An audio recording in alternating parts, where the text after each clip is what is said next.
اعوذ باللہ السمیع العلیم من الشیطان الرجیم بسم اللہ الرحمن الرحیم۔ السلام علیکم ویورز۔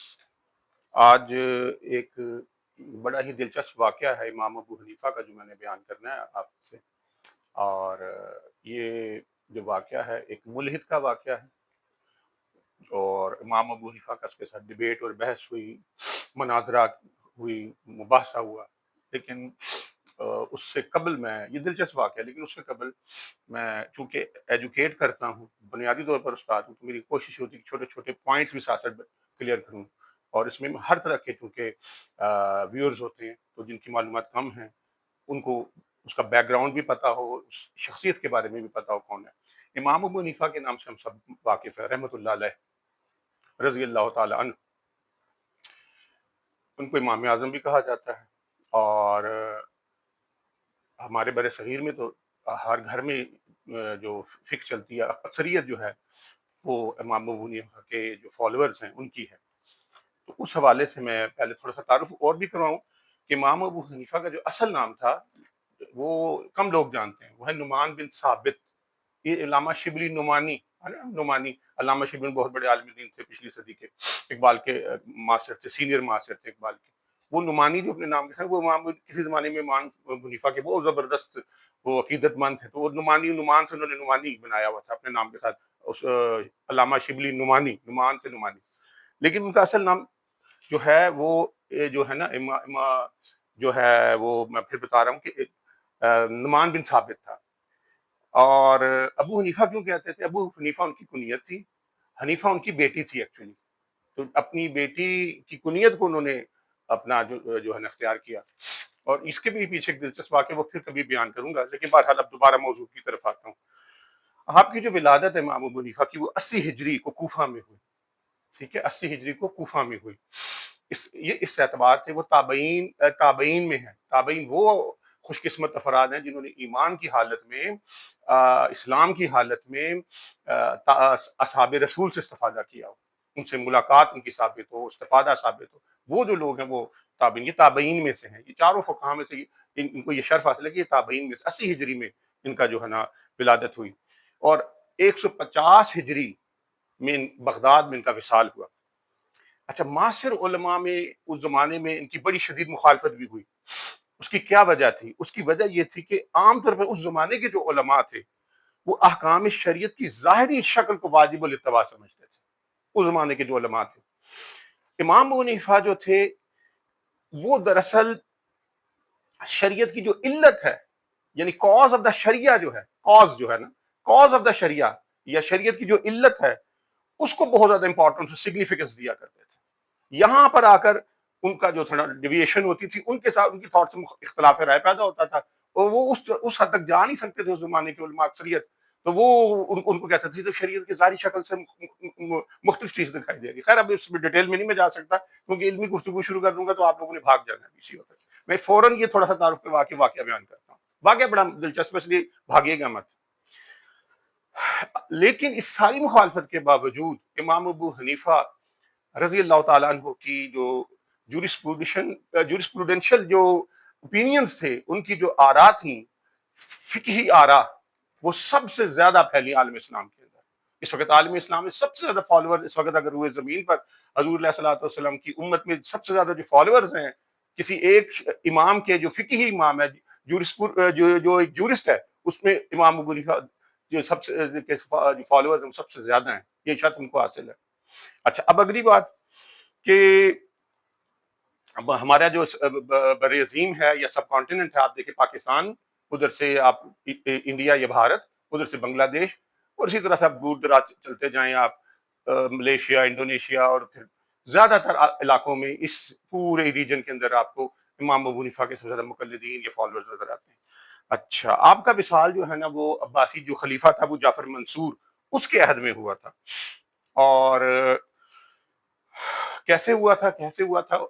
وہ زندان یعنی قید خانے میں ان کا انتقال ہوا تھا، اور کیوں ہوا تھا کہ وہ ایسی آراء دیتے تھے جو کہ اس زمانے کے حکمرانوں کو پسند نہیں آتی تھی، اور اکثر اس زمانے کے اکثر جو خلفاء ہیں آپ کو معلوم ہے کہ وہ تو بادشاہ لوگ تھے، نام تو خلیفہ ہوتا تھا لیکن ہوتے وہ اصل میں طبیعتاً بادشاہ ہی ہوتے تھے، تو بادشاہوں کا خیال ہوتا کہ جو رائے ہم نے دے دی ہمارے موقف کے مطابق وہ رائے دی، اگر کسی کی رائے مخالف ہے تو پھر وہ پکڑ کے اندر کر دیتے تھے۔ پاکستان میں بھی آج کل اسی قسم کی صورتحال چل رہی، خیر تو یہ روایت 1000 سال، 12 سال، 1200 سال، 1300، 1400 سال پرانی چلی آ رہی ہے، ٹھیک ہے جی۔ تو قید خانے میں انہوں نے بہت صحبتیں اٹھائیں اور وہیں پر ان کا انتقال ہوا۔ ان کے جو سب سے زیادہ ہزاروں، سینکڑوں، ہزاروں ان کے شاگرد تھے، جن میں سب سے زیادہ جو معروف ان کے جو تلامذہ تھے، ان میں یعنی ان کے اسٹوڈنٹس کہہ لیں، ڈسائپلس کہہ لیں، وہ کون تھے؟ امام ابو یوسف ہیں، پھر امام محمد بن شیبانی علیہ رحمہ، اور امام ظفر ہیں۔ ویسے بائی دا وے یہاں پر امام ابو حنیفہ کے بہت سارے اساتذہ تھے، لیکن یہاں پر بائی دا وے ایک اور چیز بھی بتاتا چلوں کہ وہ جو امام جعفر صادق، ان سے بھی انہوں نے 3 سال استفادہ کیا امام ابو حنیفہ نے، اور فرمایا کرتے تھے کہ یہ جو 3 سال جو میں نے امام جعفر صادق رضی اللہ تعالیٰ عنہ علیہ السلام کے پاس گزارے، اگر میں نے یہ گزارے وقت نہ ان کے ساتھ گزارا ہوتا، ان سے استفادہ نہ کیا ہوتا، تو میں ہلاک ہو جاتا۔ خیر بعد میں اب ہم اور آگے چلتے ہیں۔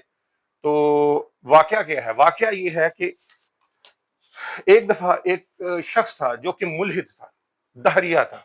یہ دہر اور دہر زمانے کو کہتے ہیں، جو یہ کہتے ہیں کہ خدا کوئی نہیں ہے، خالق کوئی نہیں ہے۔ یہ دہر ہے یعنی جو زمانہ ہے، قرآن میں سورہ دہر بھی ہے اگر آپ نے غور کیا نا، تو وہ دہر کا مطلب زمانہ، یعنی زمانہ ہی انسان کو پیدا کرتا ہے، زمانہ ہی مارتا ہے، خالق کوئی نہیں ہے۔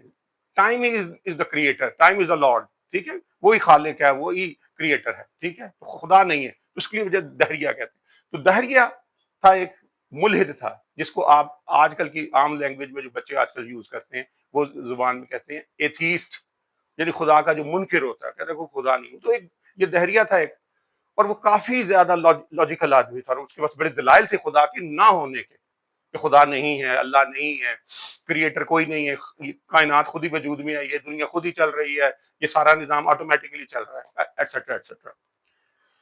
تو اس نے مسلمانوں کو وہ تنگ کیا ہوا تھا اس زمانے کے۔ تو بیچارے عام جو علماء ہوتے ہیں، جو بیچارے مسجد میں صرف سیدھی سادھی نماز پڑھا دی، 2 4 مسئلے جانتے ہیں، وہ بیچارے کو تنگ کرتا تھا اور بحث کرتا تھا، اور علماء بیچارے بہت تنگ ہوتے تھے اس کے ہاتھوں۔ تو بات چلتے چلاتے امام صاحب تک پہنچی، امام ابو حنیفہ تک، اور بتایا گیا کہ وہ اس طرح کی دلائل دیتا اور بہت تنگ کر رہا ہے لوگوں کا ایمان خراب کر رہا ہے خدا کی ذات پر۔ اور اکثر جو عام علماء ہیں وہ تو بیچارے سیدھے سادے ہوتے ہیں، مولوی اللہ دیتا، مولوی اللہ بسایا، اللہ بخش، مولوی اللہ بخش۔ اب وہ بیچاروں کو کیا پتا، جب کوئی آ جائے ایسا بندہ جو کہ بڑے بڑے مسائل اور منطقی اور فلسفیکل گفتگو شروع کرتے تو وہ بیچارہ فارغ ہو جائے گا۔ اس کو تو رفع یدین کا ہی پتہ ہے نا، ہاتھ ہاتھ ہاتھ کھول کے نماز پڑھنی ہے، ہاتھ بند کر کے پڑھنی ہے، ہاتھ اتنا اٹھانا ہے، وہ تو اسی میں لگے ہوئے۔ اب خدا کو ثابت کرنا تو بڑا مشکل کام ہوتا ہے، ٹھیک ہے، اس کے لیے بہت پڑھنا پڑتا ہے، اس کے لیے خدا دا صلاحیت ہوتی ہے۔ تو امام ابو حنیفہ کو اللہ تعالیٰ نے دی ہوئی تھی وہ صلاحیت۔ تو امام ابو حنیفہ کو جب یہ سارا بیان کیا گیا تو امام ابو حنیفہ جو تھے انہوں نے کہا اچھا ٹھیک ہے، اس کے ساتھ میری جو نا تم ایسا کرو، اس بندے کو مجھ سے ملواؤ اور بحث کروا دو، اور مقام اور جگہ اور وقت کا تعین کر لو، تو میں اس وقت مجھے بھی بتا دو اور میں اس وقت وہاں پر پہنچ جاؤں گا۔ ایسا ہی ہوا، وقت کا جگہ کا تعین کر لیا گیا، اور امام ابو حنیفہ کو بھی بتا دیا گیا، اس کو بھی بتا کہ اس وقت آپ نے فلاں جگہ پر پہنچ جانا ہے، اور خدا ہے کہ نہیں ہے، کائنات کو کسی نے تخلیق کیا ہے کہ نہیں ہے، یا آٹومیٹکلی چل رہی ہے، از خود چل رہی ہے، از خود وجود میں آئی ہے، تو اس پر بحث ہوگی۔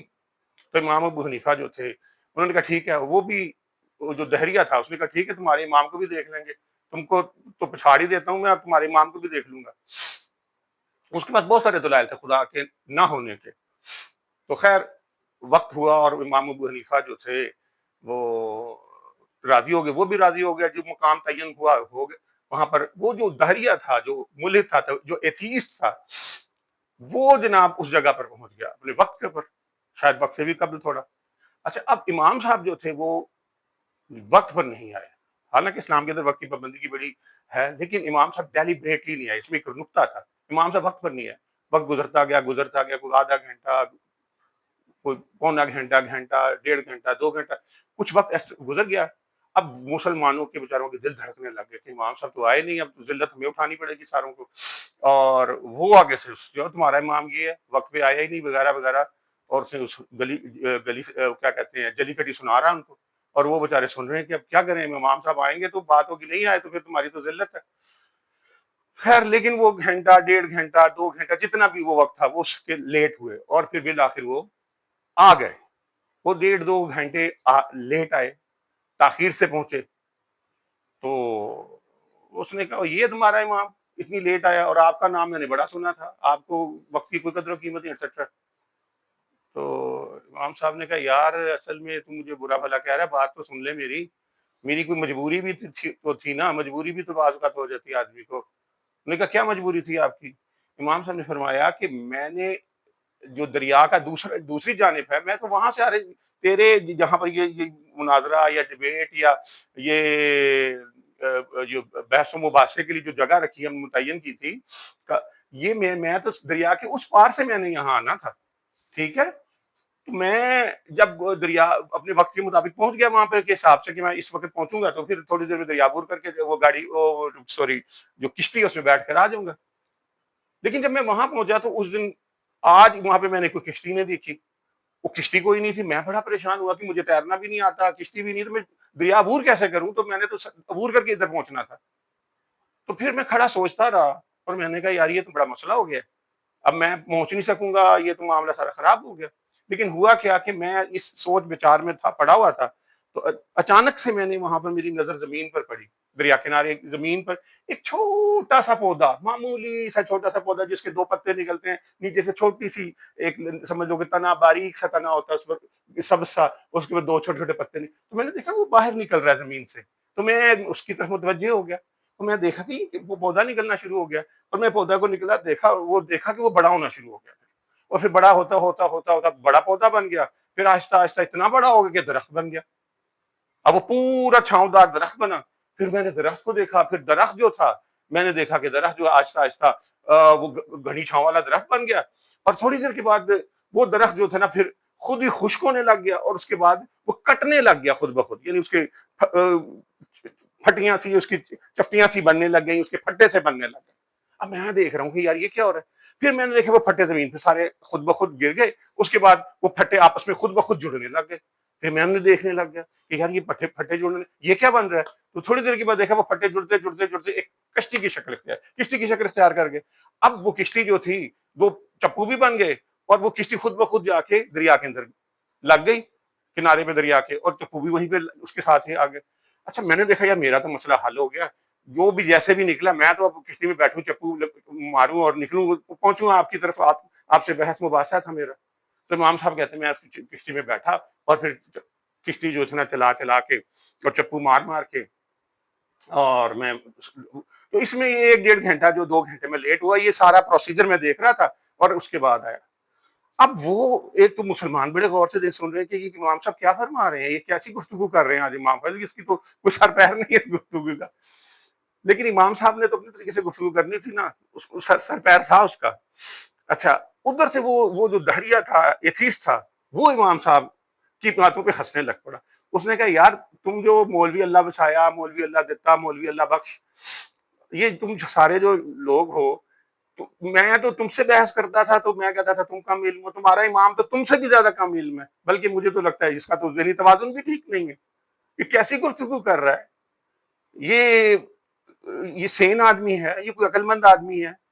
تو امام صاحب نے کہا یار تو میری بات کو اتنا ڈیروگیٹری انداز میں اور اتنی مضحکہ خیز اور ریڈیکولس کیوں سمجھ رہا ہے، یہ تو بڑی اچھی گفتگو، میں نے تو سارا سچ بتایا، تو میں آدمی رہا. اچھا کہ امام صاحب نے کہا تو بتا کہ تم نے کس وجہ سے مجھے بے وقوف کہہ رہا ہے، جاہل کہہ رہا ہے، ناقص العقل کہہ رہا ہے، کس وجہ سے تو یہ کہہ رہا ہے. اس نے کہا یار میں نے آج تک ایسا نہیں دیکھا، اور انسانوں میں سے کسی نے آج تک نہیں دیکھا کہ ایک پودا چھوٹا سا ایک دم سے نکلے، اور پھر ایک دم سے وہ بڑا ہونا شروع ہو جائے خود بخود ہی، اور ایک دم سے ہی وہ جناب خشک ہو جائے، اور ایک دم سے پھٹے اور چفتیاں بننا شروع ہو جائیں، پھر وہ خود بخود کیلے بھی ٹھک جائیں، وہ شکل بھی کشتی کی اختیار کر جائے، اور کشتی بھی چلنے لگ یہ یار یہ کیا کہانی ہے، یہ تو احمقانہ سی. امام صاحب نے کہا یار اگر میں نے یہ کہانی تجھے سنائی اور تجھے یہ لگ رہا ہے کہ یہ سب جھوٹ ہے اور بے وقوفانہ سی گفتگو ہے، تو اس کی جو تو نے جو وجہ بیان کر رہا ہے، وہ وجہ یہ جو بیان کر رہا ہے وہ تو ٹھیک ہے کہ ایسا ہی ہوتا ہے. تو اگر تو ایک کشتی انسان، یعنی میں امام ابو حنیفہ نعمان بن ثابت جو ہوں، میں نے ایک کشتی خود بخود بنائی ہے، تو مجھے ایک احمق، ناقص العقل، فاتر العقل، جاہل پتہ نہیں کیا کچھ کہہ رہا ہے. تو میرا تجھ سے ایک سوال ہے، میرا جس سے سوال یہ کہ یہ پوری نظام دنیا بنا ہوا ہے، پوری دنیا کا نظام چل رہا ہے، پھر سورج چاند ستاروں کا نظام چل رہا ہے، پھر کائنات کا نظام چل رہا ہے، تو یہ کہہ رہا ہے کہ یہ ساری چیزیں خود بخود ہوئی ہوئی، اس کے پیچھے کوئی کریٹر نہیں ہے، کوئی خالق نہیں ہے، کوئی خدا نہیں ہے، کوئی رب نہیں ہے، اور یہ سارا کچھ خود ہو رہا ہے. تو اس کا مطلب یہ ہوا کہ میں تو بالکل ایک چھوٹا سا احمق ہوں، بے وقوف ہوں، نہ اہل ہوں، جاہل ہوں.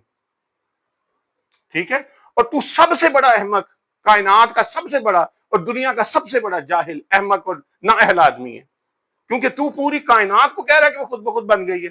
یہ سورج چاند ستارے خود بخود بن گئے ہیں، سورج اور یہ سارا نظام بھی خود بخود چل رہا ہے، یہ دنیا بھی خود بخود ہی چل رہی ہے، اور اس کا کوئی خالق و مالک نہیں ہے.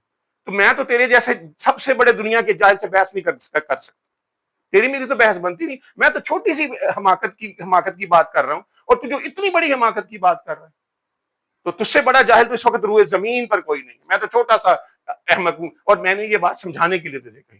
یہ نہ میرا عقیدہ ہے، نہ میرا مسلک ہے، نہ میری سوچ ہے، یہ تجھے میں سمجھا دی ہے، بس اتنا تھا. اور اس سے آگے بحث بنتی نہیں اب میری طرف سے، بس لوگوں کو سمجھ میں آ گئی، اور امام صاحب کی بات جو تھی بحث بنی نہیں، اور وہ لاجواب ہو گئے اسی بات کے اوپر.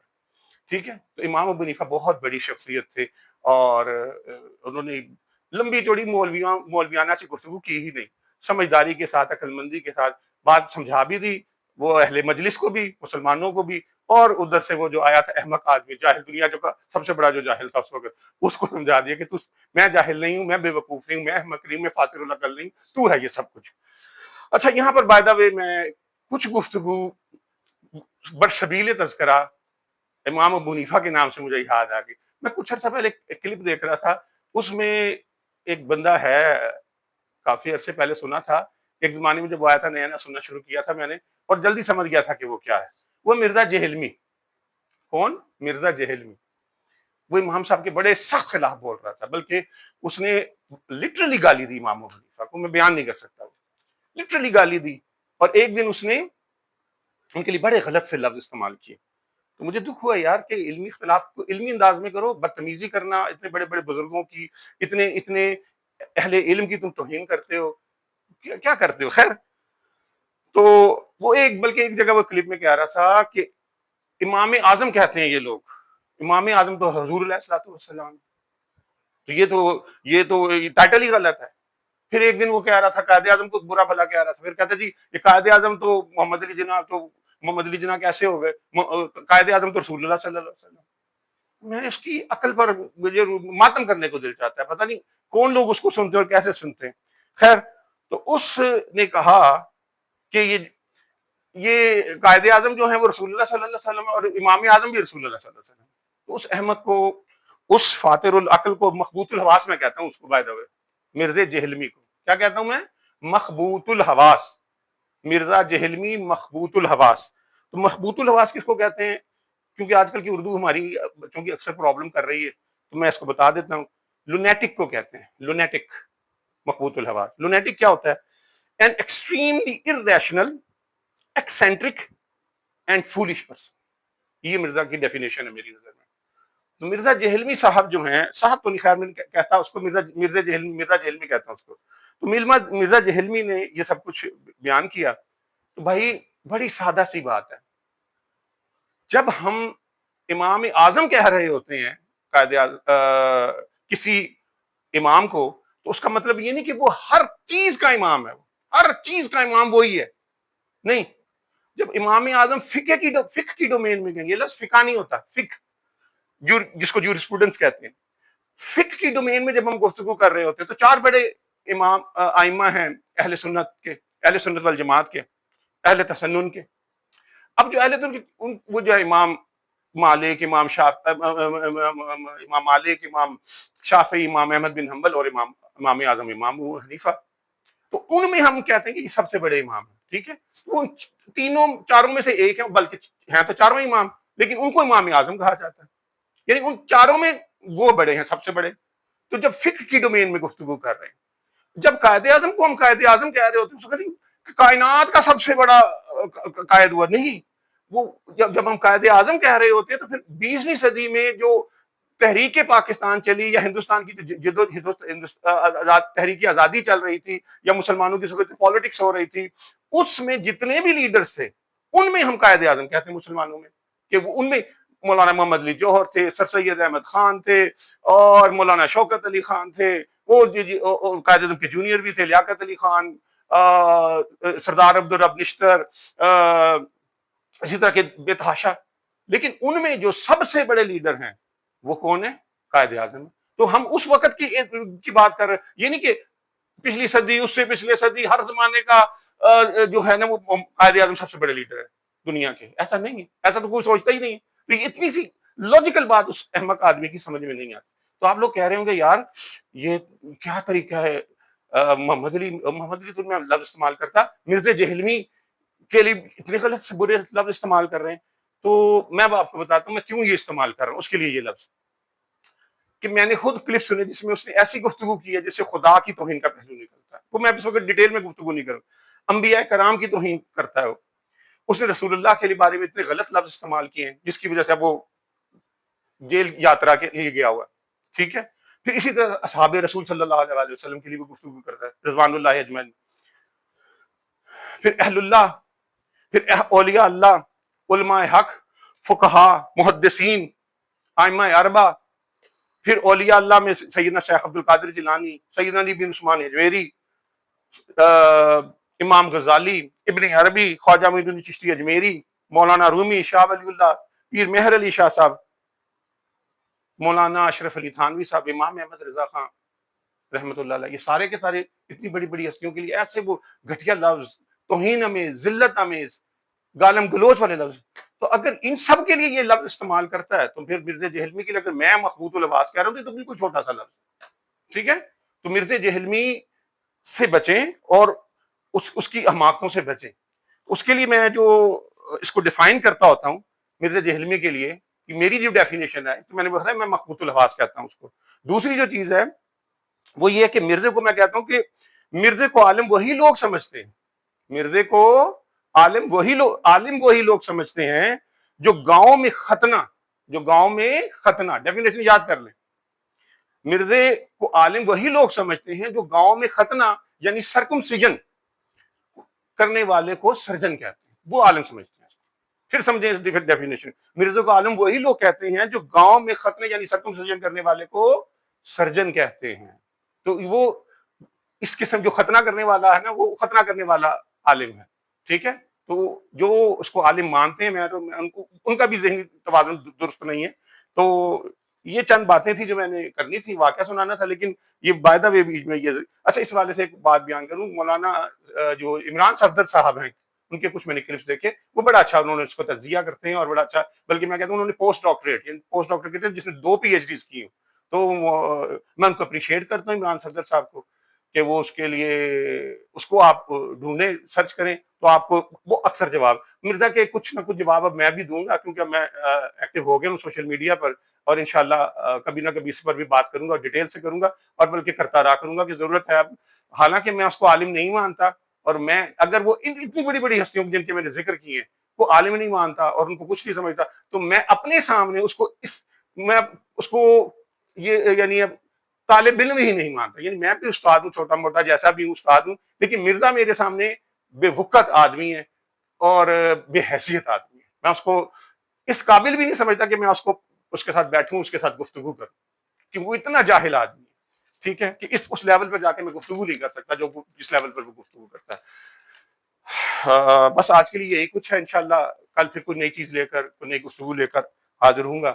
کبھی نہ کبھی جو ہے نا کبھی کبھی علمی گفتگو بھی ہو جائے گی تھوڑی سی مشکل، لیکن کبھی کبھی میں یہ بھی کوشش کیا کروں گا اکثر اوقات کہ ایسی گفتگو کروں اور ایسے موضوعات پہ جو عام آدمی کے انٹرسٹ کے ہوں اور اس میں وہ سیکھیں. ٹھیک ہے. اللہ تعالی ہم سب کو ہدایت رکھے.